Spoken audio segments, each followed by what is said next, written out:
Good morning, students. Today, I'll give you some more practical work which belongs to class Aves and class Mammalia.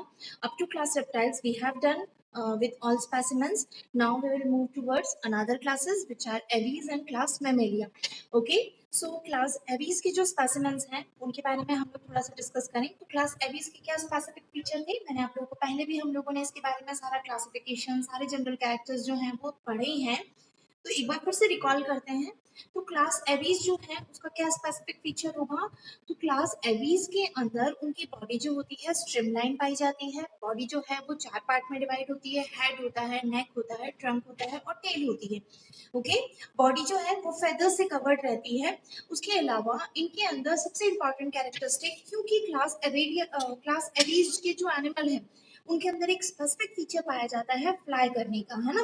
तो इनमें flying के लिए कुछ adaptation पाए जाएंगे इनकी बॉडी के अंदर. वो कौन कौन से एडेप्टेशन होंगे. बॉडी जो है वो फेदर से कवर्ड रहेगी. साथ के साथ इनके जो फोर लिम्ब है, फोर लिम्ब मॉडिफाइड हो जाते हैं विंग्स के अंदर, जिसकी वजह से वो आसानी से फ्लाई कर पाती है. उसके अलावा और क्या क्या कैरेक्टर्स होते हैं इनके अंदर. इनकी जो बोन्स होती हैं वो क्रोमैटिक बोन्स होती हैं, स्पेशलाइज्ड बोन होती है जो कि अंदर से होलो रहती हैं, खोखली रहेगी, जिसकी वजह से इनकी बॉडी का वेट जो है वो कम होगा.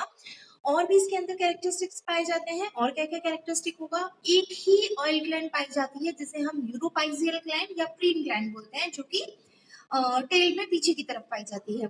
उसके अलावा और क्या कैरेक्टरिस्टिक होंगे. एयर सेक्स पाए जाते हैं जिसकी वजह से आसानी से इनकी बॉडी जो है वो लाइट हो पाती है और ये आसानी से फ्लाई कर पाते हैं.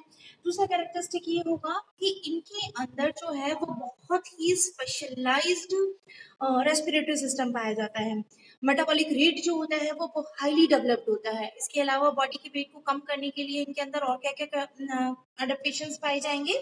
इनके अंदर ओवरी भी एक ही पाई जाती है. यूरिनरी ब्लैडर नहीं पाया जाता है. जैसे जैसे वेस्ट प्रोडक्ट का निर्माण होता रहता है वैसे वैसे वो एक्सक्रीट आउट होता रहता है.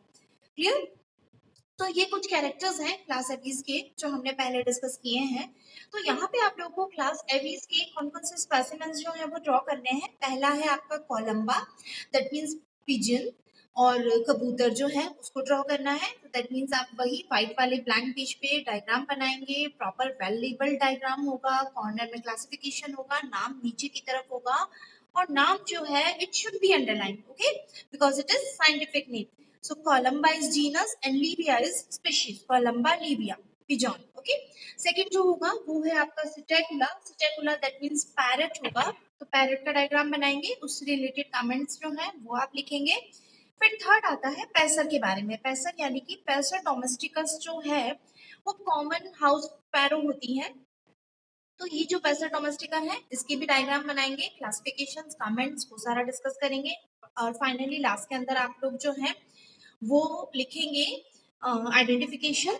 लास्ट में मैंने दिया है मॉडल ऑफ आर्कियोप्टेरिक्स. आर्कियोप्टेरिक्स क्यों बहुत इंपॉर्टेंट है. आर्कियोप्टेरिक्स जो है वो इसीलिए इंपॉर्टेंट है क्योंकि it is actually a connecting link between class reptilia and class aves.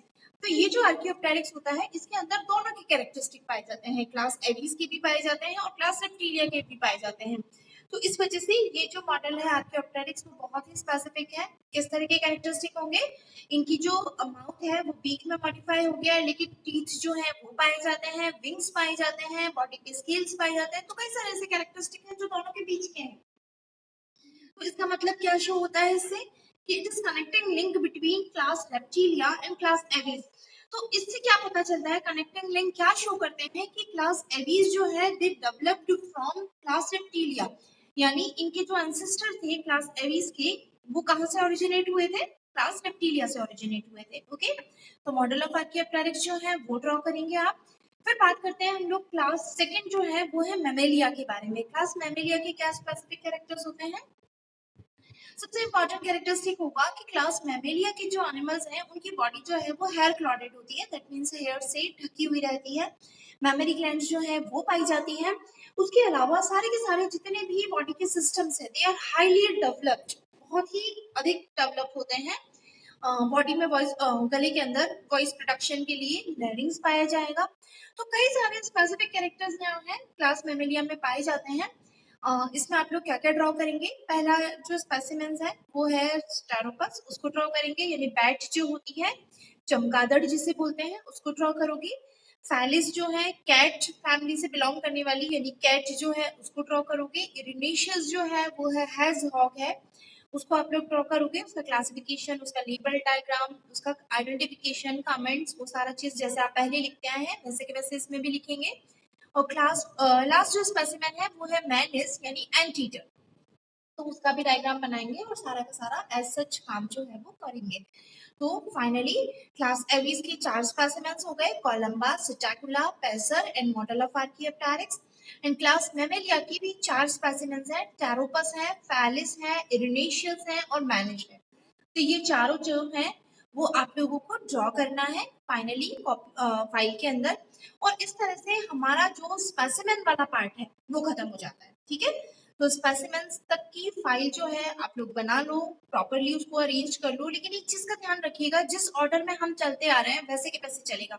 कैसे चलते आ रहे हैं? सबसे पहले हम लोगों ने प्रोटोकॉर्डेट्स के बारे में बात की थी, यानी hemichordata, urochordata and cephalochordata. Then उसके बाद हमारे आए थे एग्नाथा।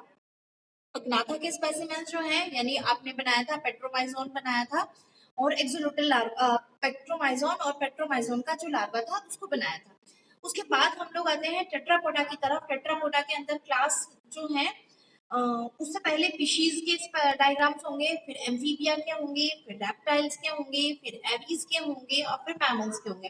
तो ये जो स्पेसिमेंस आप बना रहे हैं they all should be in their sequence, है ना। जिस तरह से इवोल्यूशन होता जा रहा है, जिस तरह से ओरिजिनेशन आगे से आगे बढ़ता जा रहा है, उसी सीक्वेंस में आपके डायग्राम्स जो है वो होने चाहिए। ऐसा नहीं हो कि आपने पहले फिशेस के बना दिए एंड देन रेप्टाइल्स के बना दिए एंड अगेन एम्फीबिया आ गया या अगेन प्रोटोकॉर्डेट्स आ गया। तो इस तरह का नहीं चाहिए हमें। हमें सारे के सारे स्पेसिमेंस जो है वो सीक्वेंस के अंदर चाहिए। तो आप इसी तरह से सीक्वेंस के अंदर अरेंज करिएगा अपनी पूरी की पूरी फाइल को और सिस्टमैटिक डायग्राम्स जो है वो बनाइए। Okay, thank you so much.